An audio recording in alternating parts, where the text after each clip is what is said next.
Perfection is often the byproduct of a desperate and profound denial. Between the frigid, marble-like textures and the suffocating beauty of these figures, one finds no room even to breathe.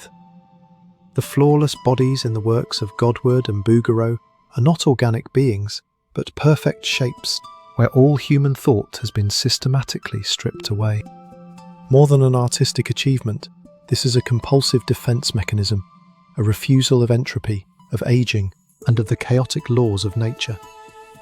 In truth, the haunting silence across their canvases was not peace, but a silent scream born from the artist's terror of disorder. This unblemished skin is a stylistic bulwark, painstakingly erected to mask that very dread.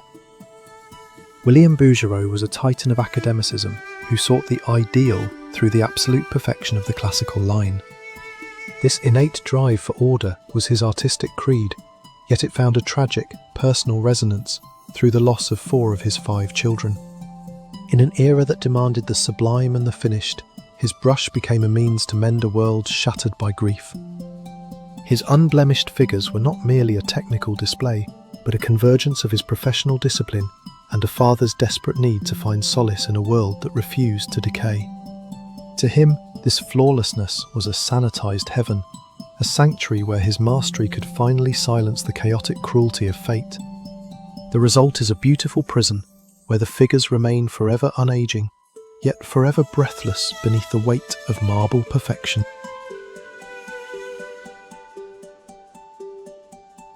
The frozen ramparts of abstract ideality disintegrate before the visceral, pulsating reality summoned by Rubens. For Rubens, the figure was no mere specimen for taxidermy, but a theatre of kinetic energy, labouring against the existential burden of gravity. Rubens did not render these incandescent, monumental forms to escape the thought of death. Rather, it was his visceral awareness of mortality that compelled him to amplify the sheer volume of life. In an age of chaos, haunted by religious wars and the plague, the human form was, for this diplomat artist, never a mere vessel for the static soul. To assert the certainty of being against the absolute certainty of extinction, he infused his canvases with a radiant, almost feverish warmth. The vibrating reality Rubens captured defies the Apollonian order, that cold dominion of mind over matter. Instead, he invoked a Dionysian vitality of blood and breath, a celebration of earthly weight that proclaims a magnificent existence upon this mortal soil.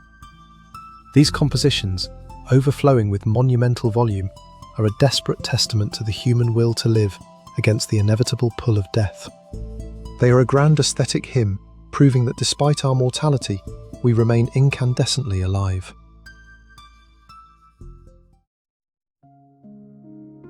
Yet even the radiant vitality celebrated by Rubens can falter when confronted with the oppressive power of the other's gaze. In Artemisia Gentileschi's Susanna and the Elders, the solitary figure on the canvas is no longer a sight of admiration or a subject of play. It is a record of pain endured by a person trapped in the prison of the gaze. To the painters before her, the human form was a visual landscape, a spectacle designed to gratify the spectator's eye. Gentileschi, however, rejects this gaze. Through a contorted composition and an expression laden with palpable disgust, she bestows a personhood of pain upon the exposed self. She confronts the viewer with a haunting question. Are you looking at an aesthetic masterpiece, or the scars of violence inflicted by your own eyes?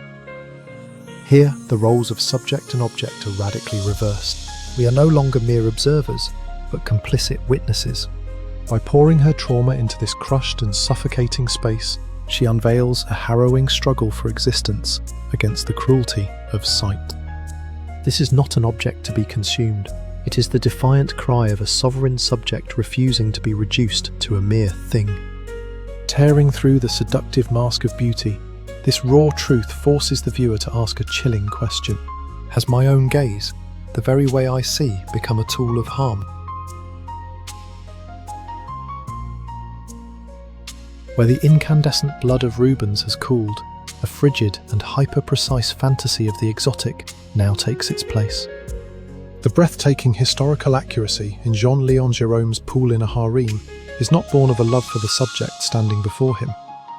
Instead, it reflects a sad obsession, a desperate drive to possess that which can never truly be owned.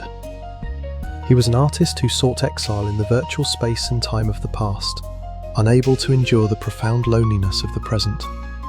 The static subjects within the canvases of Gérôme remain utterly isolated. These oriental harems, rendered with a precision greater than a photograph, were scenographic utopias, built to flee the smog-choked reality of industrialization. The more meticulous the reconstruction, the further it drifts from reality. The artist painted every cold tile as if obsessively scrubbing away his own sense of loss. Though the forms are perfect and the textures seductive, they are filled with a hollow beauty, chilled and drained of all vital force. Before this mournful portrait, born of a deep longing for a lost time, we see the lonely silhouette of a modern man.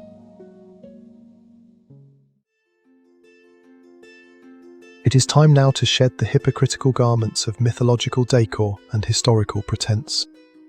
It is only in Gustave Courbet's The Sleepers that we finally confront the absolute truth of gravity. These figures, stripped of their mythical wings and grounded in the soil, they reveal a heavy and honest reality, the unvarnished essence of the human self. Sleep is that fleeting threshold where conscious control dissolves, allowing repressed instincts to surface in their purest, most tranquil state. In a Freudian sense, this state of vulnerability is the most potent tool for dismantling the layers of social hypocrisy. While earlier painters meticulously fashioned their subjects to satisfy the external gaze, Courbet's raw forms surrender entirely to gravity, manifesting the sheer, undeniable weight of being. This is a monumental rebellion against the formal dictates of controlled beauty. This serene disorder, flourishing where social norms have fallen, asleep, may be the closest we ever come to the liberation of the soul we have so tirelessly sought. Among these slumbering forms we discover an existential paradox that true beauty is found not in absolute control, but in the total abandonment of oneself to the pull of instinct. At the journey's end, we find ourselves before a singular presence. Ingres, the source, a vision refined over 36 exhaustive years. While the artist aged from youth to growing old, the figure upon the canvas was distilled into an ageless pinnacle of ideality. 36 years the artist's own flesh withered, yet the spring he left behind never became clouded. This static line is the terminal where time stands still, a final dispatch from a mortal being to the immortal divine. It was a time of desperate prayer, where a vanishing man sought to reach the liberation of the infinite through the window of art. In the end, the artist was not painting a body. Using the unadorned essence of the form, he captured the primordial human longing, the desire to endure forever, like an inexhaustible spring. Now, before this transparent water, we come to a final realization. The human form was a prison for the soul, yet, by adorning its walls with the most exquisite contours, we were finally able to dream of the eternity that lies beyond.